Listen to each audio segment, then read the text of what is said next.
오늘 말씀의 제목이 그래도 그리고 다시예요.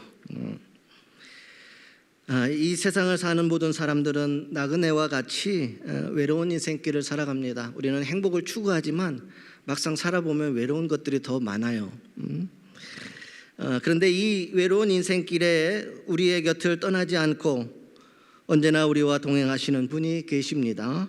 바로 예수 그리스도이십니다. 온 세상이 우리를 떠나가도 주님께서는 절대로 우리를 떠나지 않으시는 하나님이십니다. 믿으시기를 주님의 이름으로 소망합니다. 한평생 우리와 동행하시며 우리를 인도해 주시는 하나님이십니다. 이러한 주님의 사랑과 은혜가 영원토록 여러분들과 함께 하시기를 주님의 이름으로 소망합니다. 여러분, 기독교를 한 단어로 정의하면 은혜라 이야기할 수 있어요. 은혜의 종교다 이겠어요. 그래서 바울도 고백하기를 나의 다 된 것은 다 하나님의 은혜다라고 하는 고백을 합니다. 내가 기쁠 때나 슬플 때나 좋을 때나 또한 여러 가지 인생의 어려움에 있을 때도 일체의 비결을 배웠을 뿐만 아니라 주님이 함께 하심으로 주님이 주신 은혜로 나의 나 된 것은 다 은혜인 줄 믿고 이 땅 가운데 소망을 우리에게 선포하여 주신 줄 믿습니다. 이 은혜라고 하는 말을 쉽게 풀이하면은요, 우리가 그래도라고 표현할 수 있어요. 그래도 왠지 좀 뜬금맞죠? 왜 은혜가 그래도일까? 여러분 이해를 돕기 위해서 말씀을 드립니다. 아담과 하와가의 범죄 이후 우리는 모두가 죄인이 되었어요. 은혜가 뭐냐? 그래도 하나님은 우리를 여전히 사랑하십니다. 말씀대로 살지 못할 때가 있습니다. 그래도 예수님은 우리를 긍휼히 여기십니다. 세상 유혹에 무너질 때가 있습니다. 그래도 성령님은 우리와 함께 하십니다. 우리의 희망은 은혜인 그래도입니다. 살다 보면 실수할 수 있습니다. 신앙생활 하다가 엇나갈 때도 있습니다. 여러 가지 어려운 것이 나를 억누를 때도 있습니다. 그럴지라도 낙심의 자리에 주저앉으면 안 됩니다. 우리는 항상 일어나야 합니다. 왜? 그래도의 주님의 은혜가 우리에게 있기 때문이라고 하는 것입니다. 우리에게는 그래도의 주님이 항상 함께 계십니다. 주님은 그래도 우리를 찾아오시는 예수님이십니다. 그래도 우리를 사랑하시는 예수님이십니다. 그래도 우리를 행복하게 해주시는 예수님이신 것입니다. 오늘 말씀에 보면 이 말씀은 크게 세 단락으로 나눌 수가 있어요. 그 첫 번째는 예수님을 떠나서 세상으로 가는 제자들의 모습을 우리는 발견할 수가 있다는 거예요. 이 제자들이 엠마오로 가는 제자들이 누굽니까? 예수님의 공생의 사역 동안 주님과 함께 했어요. 모든 것을 함께 했고 예수님의 기적의 현장이 그들이 함께 하고 있었고 주님의 말씀을 가장 가까이에서 들었고 누구보다도 주님을 잘 알고 있는 사람들이 제자들이었어요. 그런데 오늘 말씀의 시작에 보면 이 제자들이 예수님을 떠나서 세상으로 나아가는 모습을 우리는 발견하게 되어진다라고 하는 사실입니다. 여러분, 흔히 인간을 소망의 존재라고 이야기합니다. 우리 인간은 소망의 존재이다. 어떠한 상황 속에서도 소망이 있으면 우리 인간은 반드시 살아냅니다. 심리학자들이 쥐 2마리로 실험을 했습니다. 빛이 전혀 들지 않는 공간에 한 마리의 쥐를 가두어 버렸어요. 그런데 그 쥐는 3분 만에 죽어버렸어요. 다른 한 마리는 이제 가두어뒀던 곳에 신라 같은 빛을 비추어주는 공간을 마련했어요. 구멍을, 아주 작은 구멍을 하나 뚫어 놓았다는 거예요. 거기로 신라 같은 빛이 비춰지기 시작했어요. 그 쥐는 무려 36시간이나 살아 있었다라고 하는 거예요. 3분 만에 죽은 쥐와 36시간이나 그 신라 같은 빛을 보면서 소망을 가졌던 그 쥐는 무려 36시간이나 살아갈 수가 있었다라고 하는 사실이에요. 특별히 인간은 소망이라고 하는 존재입니다. 그래서 우리에게 어떤 인생의 역경이 와도 힘든 일들이 있어도 우리에게 소망이 있으면 우리는 여전히 견딜 수 있고 그것을 능히 이기는 인생이 되어질 줄 믿습니다. 신학자 에밀 브루너라고 하는 사람이 이런 이야기를 합니다. 허파에 산소가 필요하듯 삶의 의미에는 소망이 반드시 필요하다. 우리가 살기 위해서 허파에 산소가 필요하듯이 삶의 의미, 참된 의미에는 반드시 소망이 필요하다라는 거예요. 2000년 전 오늘 말씀해 보면 제자들에게 모든 소망이 다 끊어집니다. 예수님이 십자가에 죽으셨습니다. 너무나도 무력하게 죽으셨습니다. 지금까지 만났던 예수님이 아니었습니다. 안전뱅이를 일으키고 죽은 자도 살리시던 그 예수님이 십자가 앞에서 아무것도 하지 못하고 죽으셨다라고 하는 거예요. 결국에는 무덤에 갇히셨습니다. 제자들은 큰 혼란과 큰 슬픔에 빠졌어요. 그들에게는 이젠 어떠한 소망도 남아있지 않았다라고 하는 사실이에요. 그때 여인들이 부활의 소식을 전합니다. 제자들은 믿지 못했습니다. 누가복음 24장 25절, 당장 보여지는 상황이 그들의 눈을 가리웠습니다. 그들에게 일어난 일들 때문에, 그들의 현실 속에 보여지는 것 때문에 그들의 진짜 눈이 가리워졌다는 거예요. 편견과 무지가 그들의 마음을 굳게 했습니다. 부활을 직접 못 봤으니 못 믿겠다라는 겁니다. 여러분 한번 생각해 보세요. 이 제자들이 지금 하는 행동은 그 사실을 못 믿겠다라고 지금 이야기하고 있다는 거예요. 예수님이 누구인지를 아는데도 불구하고, 예수님이 얼마나 많은 기적과 이적, 죽은 자도 살리시는 것을 보았음에도 불구하고 그들은 못 믿겠다라는 거예요. 그래서 결국 그들은 각자 삶의 자리로 예수님을 버리고 지금 그 자리로 돌아가고 있었다는 거예요. 두 제자가 예루살렘을 떠납니다. 믿음의 공동체를 떠나 세상으로 지금 가고 있다라고 하는 거예요. 그들이 보기에는, 그들의 생각에는 그 어떤 소망도 남아있지 않다라고 그들은 믿었기 때문이라는 거예요. 혹시 나의 모습은 아닐까요? 혹시 우리의 모습은 아닙니까? 열심히 기도했는데 하나님 나에게 전혀 응답하지 않으신다고 우리는 교회를 떠납니다. 어려운 일들을 만나면서 실패했다고, 또한 부끄럽다고 교회를 떠나는 경우도 있습니다. 사람들에게 실망했다고 교회를 떠나 세상으로 나아가고 있지는 않습니까? 어쩌면 엠마오로 가는 이 두 제자의 모습이나 인생에서 고비와 어려움과 여러 가지 역경을 겪을 때에 우리도 돌아서서 세상으로 나아가는 인생은 아니냔 말입니다. 때로 우리도 인생의 내리막길을 갈 때가 있습니다. 여러분, 오르막만 있는 게 인생이 아닙니다. 사업을 하다가 갑자기 상황이 어려워져서 파산하는 경우도 있습니다. 믿었던 사람들에게 배신을 당하여 모든 것들을 잃는 경우도 있었습니다. 또 시험을 위해 열심히 공부했는데도 불구하고 계속해서 끊임없이 떨어지는 경우도 있습니다. 그리고 평상시에는 건강했는데 어느 날 갑자기 병원에 가서 진단을 받으니까 천청병력과 같은 판단을 받는 경우도 있습니다. 이럴 때 그 마음에 절망이 다가옵니다. 인생의 내리막길을 걷게 된다는 이야기죠. 누구나에게나 이와 같이 예기치 않는 내리막길을 걸어갈 때가 있습니다. 마치 엠마오로 향하여 가는 이 두 제자의 마음과 같이. 근데 여러분, 성경에 보면 하나님의 종으로 크게 쓰임받았던 위대한 지도자 모세 역시도 인생의 내리막길을 경험한 사람입니다. 내리막길은 있었지만 그러나 하나님은 그를 위대하게 쓰셨다라고 하는 사실입니다. 그는 태어났을 때 악어의 밥이 될 운명이었지만 하나님의 놀라운 섭리로 애굽 바로 왕의 딸의 양자가 되었습니다. 그래서 어느 것 하나 부족함 없이 안락한 삶을 살게 되어집니다. 그러나 장성한 동족 히브리 사람이 애굽 사람에게 학대받는 것을 보고 그 분노를 참지 못해서 살인을 저지르고 맙니다. 오늘 우리가 살아가는 세상도 별다를 바 없습니다. 자기의 것을 참지 못해서 세상에서 일어나면 안 되는 일들이 비일비재하게 일어나는 세상이 되어져 버렸다라고 하는 사실이에요. 여러분, 모세는 이 일을 아무도 모를 것 같았지만 결국 탈로가 나 그는 하루아침에 애굽 왕자에서 도망자 신세가 되어 광야로 숨어 들어가는 내리막길을 걷게 되었습니다. 그러나 그것이 끝이 아니라는 것이죠.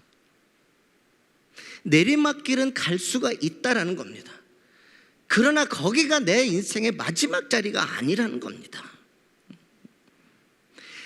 그래도 내가 그럴지라도 그래도 우리 주님은 나를 다시 세우시고 나를 일으키시고 나에게 새 힘을 주시고 나에게 돌아오게 하시고 나에게 다시 걷게 하시고 나의 모든 것을 치료하여 주시고 나에게 용기를 주시고 내가 그러한 인생에 빠져 헤매인다 할지라도 그래도 여전히 하나님은 나를 사랑하시며 주의 성령은 나와 함께 하시고 나를 힘과 능력으로 인도하여 주실 줄 믿습니다. 이게 은혜이자 이게 그래도라는 거예요. 우리에게는 이 그래도는 영원히 끝나지 아니하는 우리에게 주시는 은총인 것입니다. 여러분, 예수님의 수제자라고 불렸던 예수님의 공생애 동안 항상 함께했던 베드로 역시 인생 내리막길 걸었어요. 예수 십자가 죽음 이후에 절망에 빠진 그는요, 주님께 헌신하기 전에 삶의 업으로 돌아가고 작정하고 갈릴리 호수에서 다시 배후를 띄웁니다. 그러나 예수님께 헌신하기 전 그때처럼 밤새 그물을 내렸지만 아무것도 잡지 못하고 새벽을 맞이했던 빈배 인생 내리막길을 걷게 되었습니다. 이처럼 누구나 내리막길을 만나 절망의 걸음을 옮길 때가 있습니다, 여러분. 그러나 믿음의 사람에게는 언제나 낙심과 절망을 이기는 길이 있다라고 하는 사실입니다. 이것이 바로 하나님의 은혜라고 하는 사실입니다. 내 힘과 내 능력이 아니라 우리는 그러한 상황에 있음에도 불구하고 그래도 여전히 나를 사랑하셔서 나에게 새 힘을 주시고 나에게 은혜를 주시고 긍휼히 여겨 주셔서 오늘 우리가 인생의 어떠한 낙심도 절망도 이기게 하여 주시는 하나님의 은혜 그래도가 우리에게 있음을 우리는 잊지 말아야 합니다. 왜 그렇습니까, 여러분? 두 번째 이야기입니다. 그래도 찾아오시는 예수님이 있기 때문이라는 거예요. 나는 인생의 내리막길을 가고 있는데 그 상황 속에서 그래도 예수님이 찾아오신다라고 하는 사실입니다. 약속을 믿지 못하고 세상으로 가는 두 제자를 찾아오셔서 예수님은 그들과 동행하십니다. 예수님은 함께 걸으시며 그들의 한탄과 슬픔을 다 들어주셨습니다. 뿐만 아니라 믿음 없는 제자들에게 믿음을 심어주기 위하여 노력하였습니다. 얼마든지 끊으실 수 있었습니다. 외면하실 수도 있었습니다. 그럼에도 예수님은 제자들과 성찬까지 나누셨습니다. 그 예수님이 오늘도 나와 여러분과 우리를 찾아오십니다. 아내를 팔아먹은 아브라함, 사기꾼이었던 야곱, 80세가 된 무능한 모세, 사명이 싫어서 도망치는 요나를 그래도 하나님이 찾아오셨습니다. 그래도 이게 은혜라는 거예요. 믿는 자들에게 주시는 은혜. 우리는 내리막길을 가는 것 같고 주님을 떠난 것 같지만 그래도 다시 주님이 찾아오신다라고 하는 겁니다. 부인하는 베드로로 핍박자 바울을 그래도 예수님이 찾아오셨습니다. 예수님은 누구든지 찾아가십니다. 엠마오로 가는 두 제자들처럼 우리도 예수님을 인생의 고난과 역경과 어려움 속에서 내리막길에서 예수님을 못 알아볼 수도 있습니다. 나는 못 보지만 분명한 것은 예수님은 지금 내 곁에 계시다라고 하는 사실입니다. 우리의 가정, 우리의 일터, 우리의 마음, 우리의 인생, 그래도 주님은 찾아오십니다. 우리 모두 영의 눈이 열려져 예수님을 바라볼 수 있기를 주님의 이름으로 소망합니다. 나를 찾아오시는 예수 그리스도를 만나면 인생의 내리막에 절망과 낙심도 다 해결되어지게 되어질 줄 믿습니다. 이게 하나님의 은혜라고 하는 사실이에요. 찾아와 주신다라는 거예요. 우리가 낙심 가운데 있을 때, 실망 가운데 있을 때, 고난 가운데 있을 때 예수님이 찾아오세요. 그러나 엠마오로 가는 이 두 제자는 불행하게도 예수님이 누구이신지를 몰랐다라는 거예요. 못 알아봤다라는 거예요. 그럼에도 불구하고 예수님은 꾸짖지 아니하셨습니다. 끝까지 말씀을 통하여서 이들의 가슴이 다시 뜨겁게 했고 믿음이 회복되게 하였고 영의 눈이 열려 예수님이 누구인지를 알게 하셨다라는 사실입니다. 그리고 그들은 엠마오가 아니라 다시 예루살렘으로 그들이 가야 될 삶의 여정으로 돌이켜 그들의 인생의 길을 가게 하여 주신 줄 믿습니다. 마지막으로 예수 그리스도의 찾아오심을 통하여 다시 회복하는 제자들입니다. 이제는 다시입니다. 그리고 다시, 아니 그래도 다시. 그래도는 우리가 그러할지라도 주님은 우리를 사랑해 주셔서, 그리고 다시 찾아오신 주님은 다시 우리에게 다시의 은혜를 베푸신다라는 거예요. 다시 올라가게 하시고 다시 살게 하시고 다시 소망을 보게 하시고 다시 인생의 길에 능력을 주시고 이제 그래도가 뛰어넘어 다시의 은혜로 하나님은 우리에게 우리의 인생을 함께 하신다는 거예요. 다시 꿈꾸게 하십니다. 다시 사명을 감당하게 하십니다. 다시 행복의 자리로 인도하십니다. 엠마오로 가던 두 제자도 다시의 은혜를 누렸습니다. 그들의 눈이 다시 밝아졌습니다. 마음이 다시 뜨거워졌습니다. 삶이 다시 시작됐습니다. 사명이 다시 회복되었습니다. 우리도 다시의 은혜를 누릴 수 있습니다. 우리를 다시 찾으시는 예수님을 환영하시기를 바랍니다. 우리에게 선포되는 말씀에 귀를 기울이시기를 바랍니다. 믿음의 자리를 떠나지 말고 믿음의 공동체와 늘 함께 하시기를 바랍니다. 마음이 뜨거워질 때까지 말씀을 듣고 기도할 수 있기를 소망합니다. 교회의 역사는 이것이 얼마나 중요한지를 잘 보여주고 있습니다. 로마서 13장 13절에서 14절로 어거스틴은 그의 인생이 완전히 변화가 되었습니다.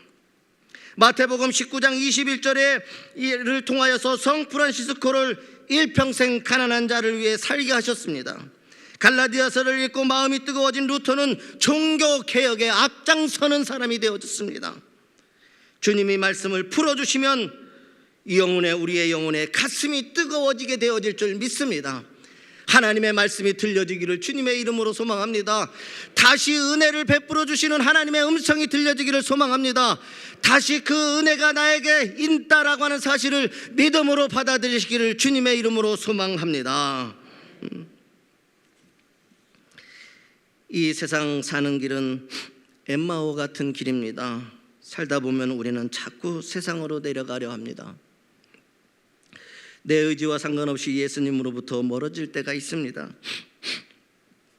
그래도 예수님은 우리를 찾아오셔서 우리의 인생을, 우리의 삶을 회복시켜 주십니다. 우리의 삶의 행복을 선물하십니다. 다시 우리 모두 세상으로 내려가지 말고 주님과 함께 예루살렘을 향하여 올라가는 다시의 은혜를 받고 살아가는 신앙의 삶을 살 수 있기를 주님의 이름으로 소망합니다. 제가 좋아하는 카일 아이들먼이라고 하는 목사님이 계세요. 그분이 나의 끝 예수의 시작이라고 하는 책을 썼습니다. 한동안 한국 땅에서도 굉장히 크리스찬들에게 센세이션을 일으켰던 책이에요. 제목을 보면 이미 아실 수 있을 거예요. 나의 끝 예수의 시작이라고 하는 책입니다. 제가 신학대학원에서 이제 교수로 한 10년 정도 일하면서 꼭 학생들이 졸업하기 전에 제가 읽히는 필독서 중에 하나가 이 책이에요. 그리고 또 하나는 미움받을 용기라고 하는 심리학적 책이 있어요. 평생 미움받아가며 살아가야 되니까. 맞죠? 안 맞나요? 그 책. 왜 그런 것인지에 대해서 그것을 참된 의미를 여러 가지 책들을 제가 이렇게 해가지고 한 5권은 필독서류에서 읽혀서 했는데 그 책 중에 하나가 나의 끝 예수의 시작이라는 거예요. 거기에 내용에 보면 이러한 내용이 나옵니다. 자기 인생 경험의 무덤, 바로 거기서 우리는 우리 실패를 통해 영광을 받으시는 하나님의 능력과 구속을 만난다. 전과자에서 교도소 사역자로 변신한 척 콜슨, 노예 무역을 하다가 회심하고 나서 놀라운 찬송가를 쓴 존 뉴턴, 교회를 무너뜨리기 위해 동분서주하다가 반대로 교회를 온 세상에 확장시키기 위해 동분서주하게 된 바울, 이 모두가 그 증거다. 당신의 끝으로 가라. 그것이야말로 하나님께 온전히 쓸 수 있는 최적의 장소이다.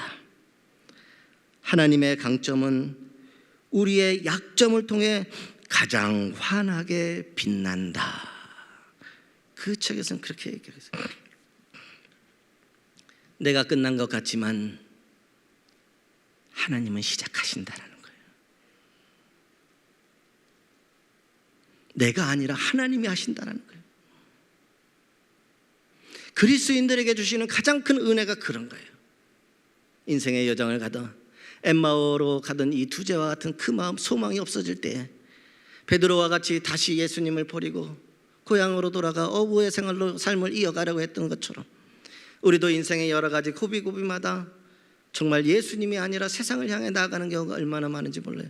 인생의 내리막길은 누구에게나 있습니다. 그러나 그래도 나를 사랑하시는 하나님, 내가 그래도 나에게 은혜를 주시는 하나님, 내가 그래도 용서해 주시는 하나님, 내가 그렇게 사는데도 여전히 나를 인도하시는 하나님, 그리고 다시 은혜를 베풀어 주시는 하나님, 그래도로 끝나는 것이 아니라 다시 은혜를 주셔서 살 소망을 주시고 다시 한번 우리가 이제는 나의 능력이 아니라 예수 그리스도의 능력으로 살아가는 믿음의 거장들이 되게 하여 주실 줄 믿습니다. 이젠 세상에 그 어떤 것이 와도 우리는 두렵지 않습니다. 왜? 그래도의 예수의 은혜가 나에게 있고 다시 주시는 은혜가 나에게 있기에 우리는 어떠한 상황 속에서도 주님이 주시는 은혜와 소망으로 이 세상을 능히 이기는 길로 가게 되어질 줄 믿습니다. 밤이 깊을수록 새벽이 가까워 오는 것처럼 내리막길의 절망이 깊을수록 주님의 구원과 은혜를 받을 때가 가까워졌다라는 겁니다. 그 때가 곧 나에게 온다라고 하는 사실입니다. 그러니 그 가까워진 그 때를 붙잡고 소망하실 때 여러분 놀랍게도 그 모든 것을 이기는 인생을 살게 되어질 줄 믿습니다. 오늘 또 주님은 우리에게 그래도 찾아오셔서 그리고 다시 은혜를 주시고 회복시켜서 위대한 그리스도인으로 세워주십니다. 잊지 마시기를 바랍니다. 어떠한 경우에도 주님은 그리고 다시의 주님이십니다. 기도하겠습니다.